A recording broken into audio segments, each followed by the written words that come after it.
welcome or welcome back. So we move on to our second presentation of the morning, which is on the hot topic of esports and the development of the sport going forward and possible synergies with more traditional sports. I'm delighted to welcome the Secretary General, Leopold Chung, and the Head of HR, Emily Chow, from the International Esports Federation, and coming all the way from South Korea to be with us today. So guys, I wish you a great presentation, and the floor is yours. Thank you. Hearty good morning to one and all. We are the project team for our clients, the International Esports Federation, and the topic we are going to present today is tapping into the potential of esport as an official sport. Before we start, I would like to introduce our team members with something that is very, very important in esports. So we have Player 1, Jiwan Zian from China. Hi. Player 2, Haruki from Japan. Player 3, Giuliano Fatio from Brazil. And Player 4, Ashley Artingil from India. So today's topic is about esports and tapping into the potential. We are going to introduce the objectives, the outline, the strategies and methodologies that we have employed, and the findings and recommendations that we have provided to our clients, and obviously time for some question answers. When we talk about question answers, I know a lot of people, even in the audience and even in general, have a lot of opinion about esport. The questions that come to mind is, why esports? What is the importance of esport in the context of sport? Isn't it just an extension of entertainment? And our personal favorite, is esport a sport? We hope with our presentation and with our findings, we try to answer some of these. Obviously, we know people in general do not have a perception that esport may not be a sport. We're not trying to change that. All we're trying to do is to provide you with the potential that esports has that is going to affect the future of sports. Having said that, the first question, what is esport? We are going to tell you about the definition of esport that is formulated by our clients, the International Esports Federation.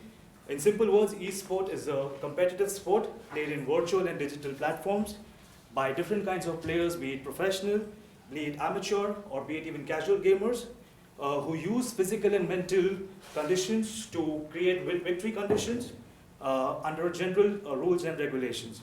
So basically, esports can be more familiarized with the gaming titles. There are many, many gaming titles that is there in esports and with different genres, but we are trying to list the ones that are really popular just to give you a taste of esports. So we have strategy games like League of Legends, Dota 2, sports simulator games like FIFA, NBA, and multiplayer online battle arena games, and even played on mobile esports like Fortnite and PUBG. So having given you a taste of what exactly is esports, I'm sure you would be intrigued to know the numbers within esport.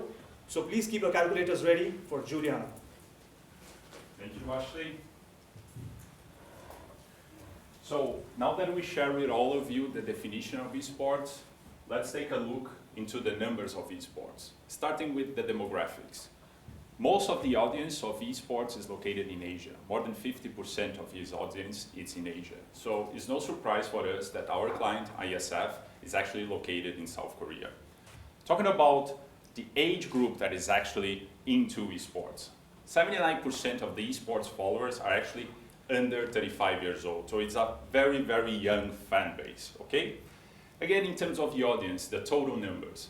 In 2018, the numbers of unique viewers of esports around the globe was around 167 million. And the expectations are for that number to reach 276 million by 2022.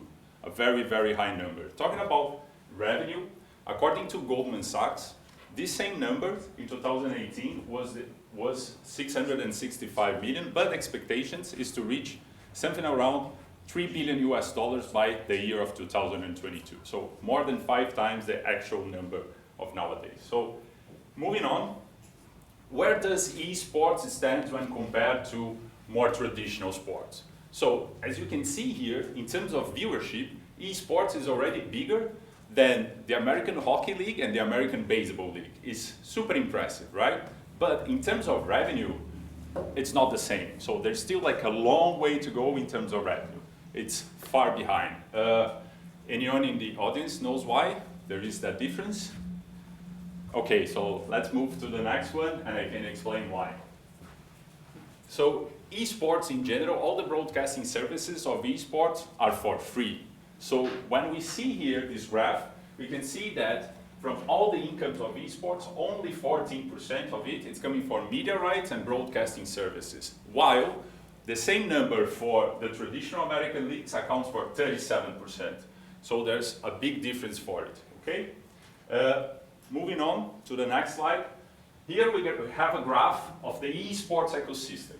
Most of you never seen that. It can look like quite complicated, but don't worry, I'm gonna guide you through that and only take a glimpse of the most important ones, okay?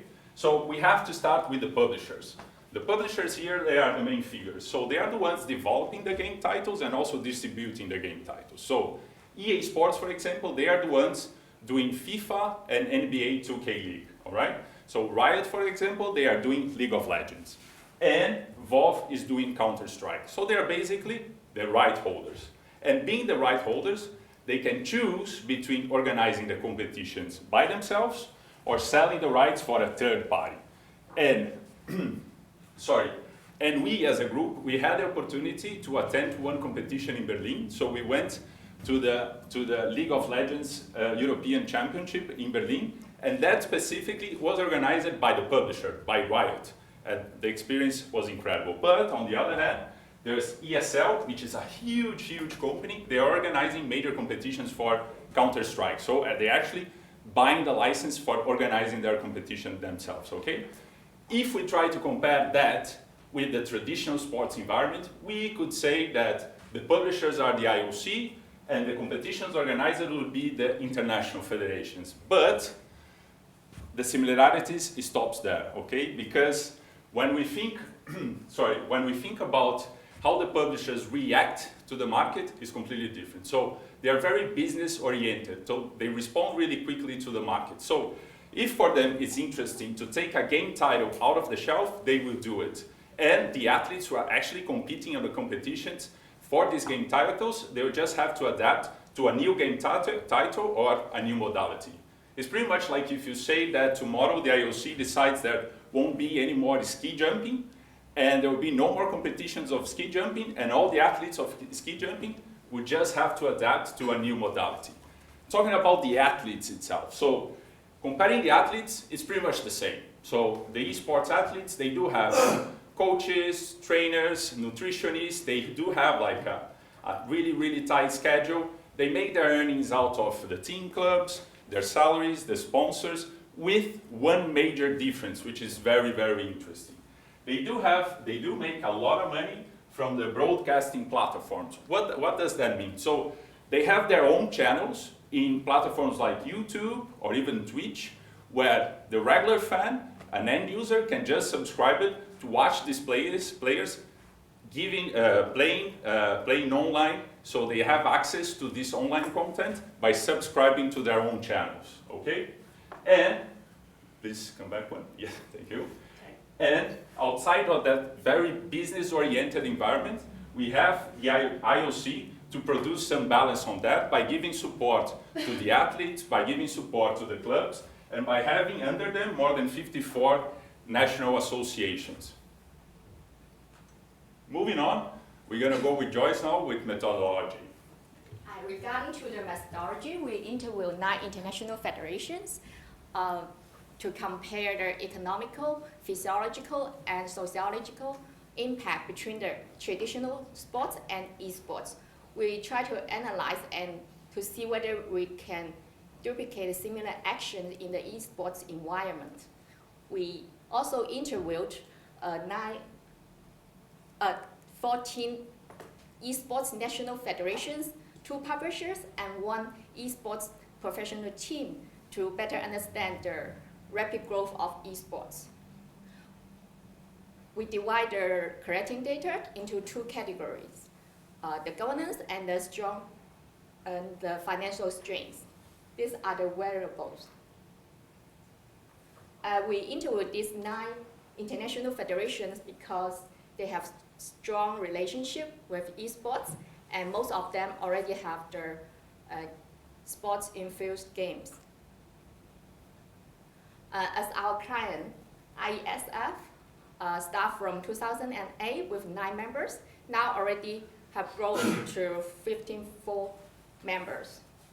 And this time we interviewed 14 national federations to see how they arrange esports events and how they deal with their current issues. Now I pass the floor to Giuliano. Okay, so now for the recommendations, we have to remind of our methodology. So we analyze the international federations under the perspective of financial appeal and governance best practices, okay? And we're gonna start with the financial appeal.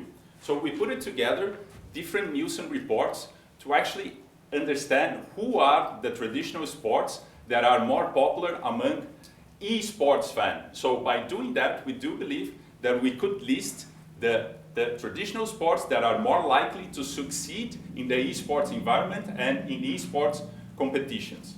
So when we take a look at the list, there's a lot of traditional sports on this list that is already doing a lot in esports competition.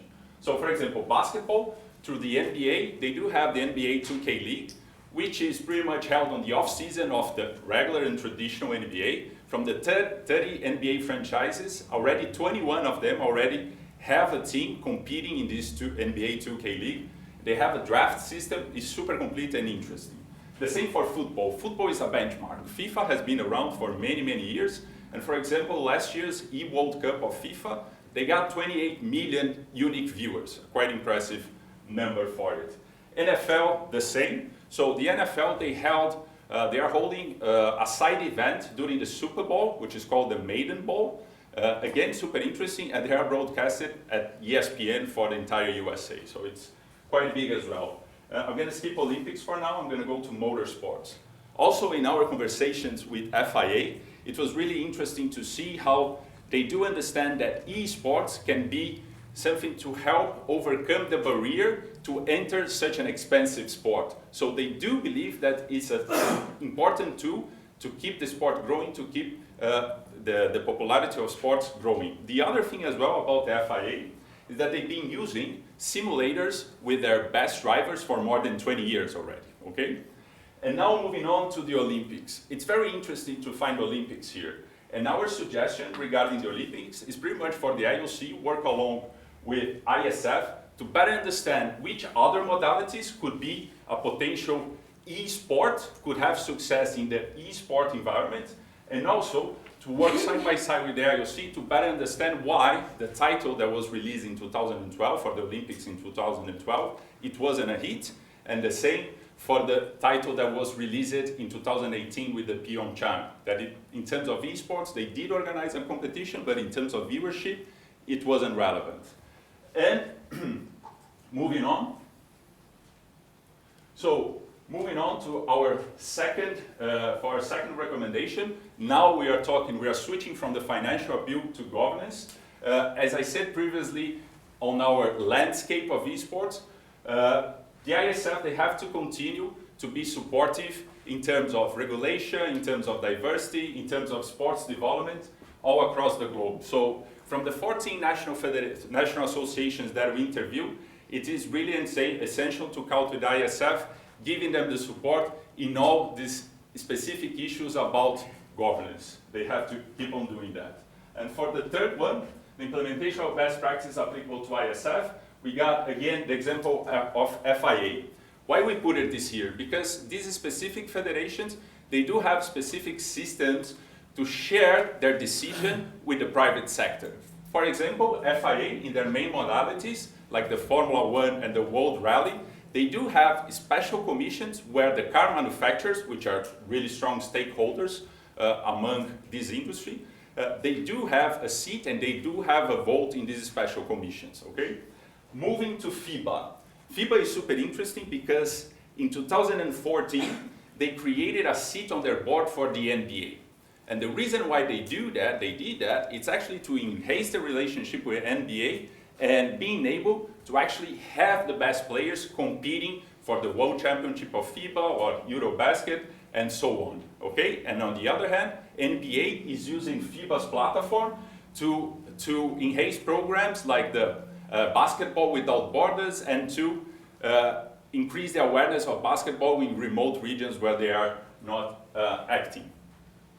So Here we have some of the esports stars. I imagine that most of the audience never heard of them and don't know who they are, but just specifically this one with the blue hair, he is making something around $500,000 per month. He's a Fortnite player.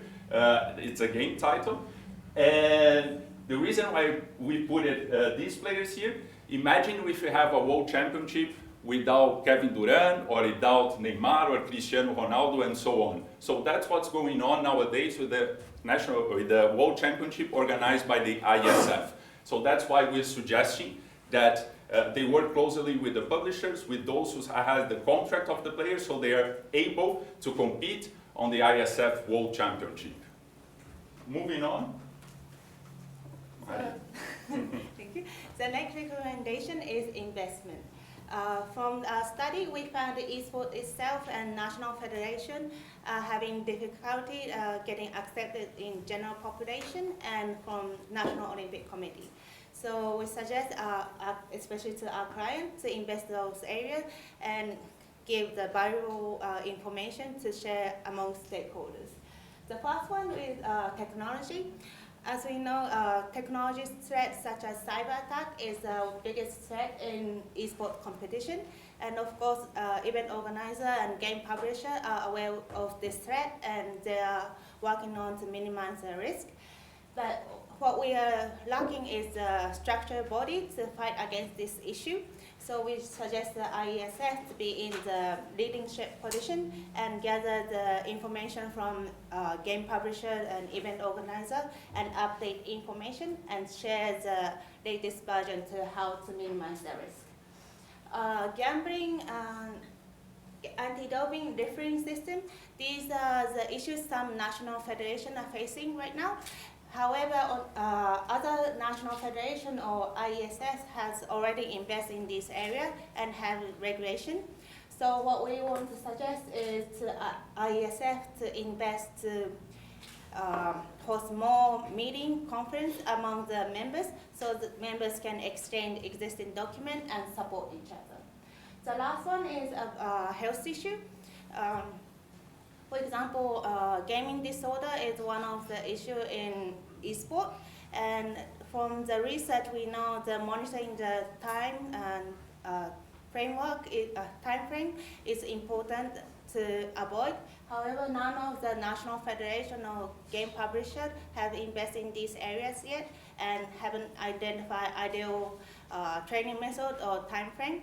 So we suggest IESF to invest in this area, work close with game publisher, partnership with game publisher, and identify ideal model for training method and time frame for each game. So we suggest to invest in this area, and most importantly, having really close relationship with game publishers. Moving on, So diversity. this is our favorite picture of the slide because it paints a different image in terms of esports for social good, in terms of diversity and inclusion. Obviously, you heard the numbers by Giuliano. So when we talk about the debate, obviously the lack of apparent physicality in esports, which is why the traditional sport enthusiasts do not consider esport a sport. But let's go back to the whole diversification of traditional sports between male and female, the gender diversification of the sport. We do have some exceptions where the male and female traditional athletes compete against each other in terms of figure skating, handball, mixed tennis, ultimate frisbee. But it's not a very common thing to see men and women compete against each other. But this is where esports can have an advantage because of the lack of apparent physicality. The more focus is on the cognitive reflexes, the mental strength, the hand-eye coordination, and which is where we suggest our clients to have a mandate in terms of having more female representation in the professional teams and to have more competition that have a mandate to have more females. The middle part is a wonderful story. That's Nicholas from VfB Stuttgart Esports FIFA team. He's a wheelchair athlete. He's really good at his craft. But in terms of, again, going back to the physicality debate, it will be a potential and it will be an asset towards esports to have more inclusion of these athletes into esports, and where we recommend our clients to work closely with the International Paralympic Committee and other disabled associations to have more Nicholases and more stars into esports and to give them an opportunity to have an athletic career. And the one on the right, it's not a joke, it's not a troll. It is actually an esports team having all their members above the age of 65. And they call themselves silver snipers. They are not here to mess about. They are really good at their craft. And again, in terms of physicality of traditional sports, there comes an age where athletes have to retire because of age. But for esports, it's more, this would be an advantage to have athletes after the age of retirement to continue being an esport athlete. So to conclude, the last few 6 months, we had deep dive into our research in terms of esports. It is hard to sum it up in 20 minutes, but there were a lot of good things coming up in terms of the finance. The numbers don't lie, the good things out here. There are a few gaps in terms of governance, structure, which we are very sure the International Esports Federation as a regulatory and a public authority can fix. Going back to the debate about esports being a sport or not, honestly, it does not matter. Because at the end of the day, the future has spoken. The millennials, the Gen Zs, they are diverting towards this form of competition. And not only them, but the traditional sport, the biggest sporting properties of the world, the FIFAs, the NFLs, the NBAs, they are investing a lot of money into esports and consider it as a sport. So to sum it up, at the end, to conclude in the lines of the ancient Greeks before the Olympic Games back in the day, let the games begin.